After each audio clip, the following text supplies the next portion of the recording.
کہاں ہندا کا بیٹا، کہاں زہرا کا بیٹا، کہاں پسرے ابو سفیان، کہاں پسرے علی۔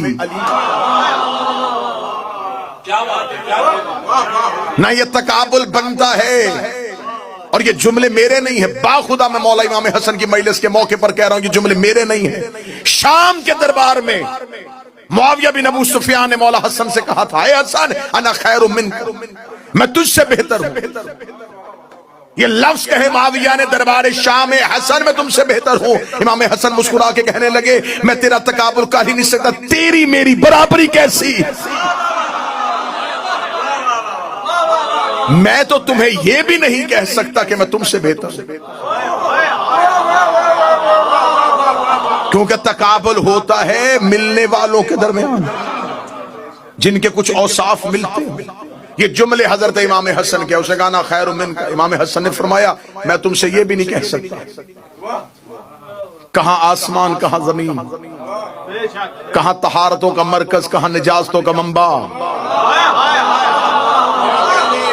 جو ہاتھ نہیں اٹھا کہاں بنی ہاشم کا چشمے چرا، کہاں بنی امیہ کا نسور، جو ہاتھ ابھی بھی نہیں اٹھا کہاں شجرہ طیبہ، کہاں شجرہ خبیثہ۔